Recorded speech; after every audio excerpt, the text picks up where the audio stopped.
Good morning, Mr. Andre. Thank you for accepting my interview invitation. First, could you please confirm that you can see and hear me clearly? Good morning, Johannes. Yes, the connection is excellent. I can both see and hear you perfectly. Oh, thank you, sir. Before we begin our discussion about English language education in Indonesia, could you please introduce yourself to our viewers, please? Thank you for having me, Johannes. I'm Andre Basuki, currently serving as a legal English lecturer at ST IHS IBLAM. I hold multiple degrees, a bachelor in law, a bachelor in English, literally, and a master degree in humanities. I've been teaching English, particularly legal English, for over 15 years. Throughout my careers, I focus on developing effective methodologies for teaching English in professional context, especially in legal field. Oh, thank you for that introduction. Could you share your insight about the current state of English language education in Indonesia? Certainly, English language education in Indonesia has undergone significant transformation in recent years. We've moved from traditional grammar and focused teaching for more communicative and practical approaches. One notable development in integration of English across different educational levels, from elementary school and up to universities. Each level has its specific learning objective and teaching methodologies. Oh, wow. Could you elaborate on these teaching methodologies? What approaches are currently being used in Indonesian classrooms, sir? We're implementing various innovative teaching methods now. For instance, the communicative language teaching approach emphasizes real-world communication skills. We use task-based learning, where students learn through practical activities like presentation, group discussion, and project work. Additionally, we've incorporated blended learning, combining traditional classroom teaching with online resources and digital tools. What particularly interesting is how we're adapting these methods to suit Indonesian students' needs. For example, we're considering cultural context and local learning style while maintaining international standard of English education. Oh, that's fascinating. How has technology influenced English language teaching and learning in Indonesia, sir? Technology recently has revolutionized our teaching methods. We now use various digital platforms and tools. Learning management system help us organize courses and track student progress. Mobile app and online resources provide additional practice opportunities. Virtual classroom and video conferencing tools like what we were using now enable international collaboration. But it's not just about having these tools, it's about using them effectively. We're trying teachers to integrate technologies meaningful into their lessons.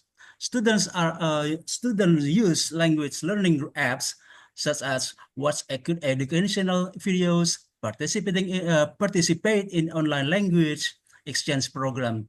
This technological integration has made English learning more accessible and engaging. Wow. What specific challenge do Indonesian students face in learning English, and how are these being addressed? These are several key challenges. The first, limited exposure to English in daily life remains a significant issue. Many students only practice English in the classroom. Second, there's often hesitation to speak English due to fear of making mistakes. Third, we see interference from local language, which can affect pronunciation and sentence structure. To address these challenges, we have implement several strategies. We create immersive English environment in classrooms, encourage English speaking zones, and organize regular conversation clubs. We also focus on building students' confidence. through positive reinforcement and creating a supportive learning atmosphere where mistakes are seen as learning opportunities. Wow. How do you see foreign language education, particularly English, developing in Indonesia in the coming years? The future of English education in Indonesia looks promising. We're moving towards more integrated and personalized learning approaches. I anticipate greater emphasis on practical communication skills and cross-cultural competence. Technology will play an even bigger role with an AI-powered learning tools and virtual reality experience become more common. We're also likely to see more international collaboration and exchange program. The goal is to prepare Indonesian students to global opportunities while maintaining our cultural identity. Personal English training, like a legal English or business English, will become more specialized and targeted. Wow. Based on your experience, what recommendation would you make for improving English language education in Indonesia? I have several key recommendations. First, we need to strengthen teacher training program to ensure educators are equipped with the latest teaching methodologies and technology skills. Second, we should create more English opportunity to authentic English usage outside the classroom through community program and international partnership. Third, curriculum development should focus on practical, real-world application of English. Fourth, we need to better integrate technology while ensuring equal access for all students. Finally, assessment methods should emphasize communication competence rather than just grammatical accuracy. Wow, thank you very much for sharing your valuable insight about English language education in Indonesia. Mr. Andre, sir, your experience and recommendation will be very helpful for understanding the development of English education in our country. Thank you, Johannes. It's been pleasure discussing these important topics. I hope our conversation will contribute on to the ongoing development of English language education in Indonesia. Thank Have you a good so much. day. Thank you so much. Have a good day too. Good afternoon, everyone. My name is Johannes Ronald Eliza Roparulian Hutagalung, student ID 250101010109. Today, I will present my final examination on English language education in Indonesia, current development and future prospects. This presentation is based on an expert interview with Mr. Andri Basuki, a legal English lecturer with over 15 years of teaching experience. This presentation analyzes the current state and future development of English language education in Indonesia. We will explore teaching methodologies, technological integration, the challenges we face, and recommendation for improvement in Indonesia's English education system. I choose this topic for three important reasons. First, English proficiency is essential for Indonesia's participation in the global economy. Second, as a graduate student in information system management, I recognize the importance of effective English communication for academic and professional success. Third, I wanted to understand how Indonesia can maintain its cultural identity while pursuing international standards in English education. English education in Indonesia has undergone significant evolution. Traditionally, grammar-focused methodologies dominated our education system. However, in recent years, we have witnessed a transformation toward more dynamic and practical approaches.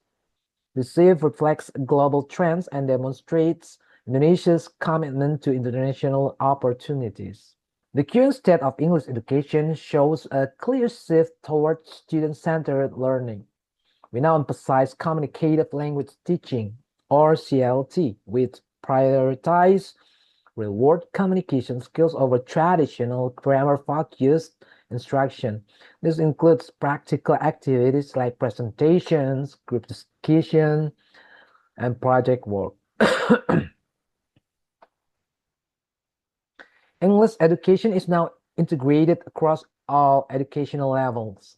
Elementary school introduce basic vocabulary, middle schools expand vocabulary and basic communication. High schools teach complex language structures and academic English, while universities focus on advanced communication and specialized English.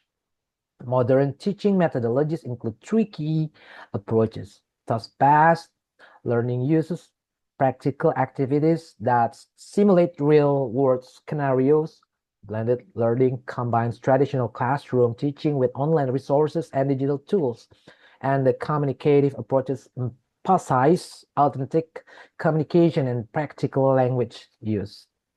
The implementation of these methods considers three important factors. First, methods are adapted to local cultural context and learning styles. Second, we maintain alignment with global best practice in language education. Third, there is a strong emphasis on developing both language skills and problem-solving abilities.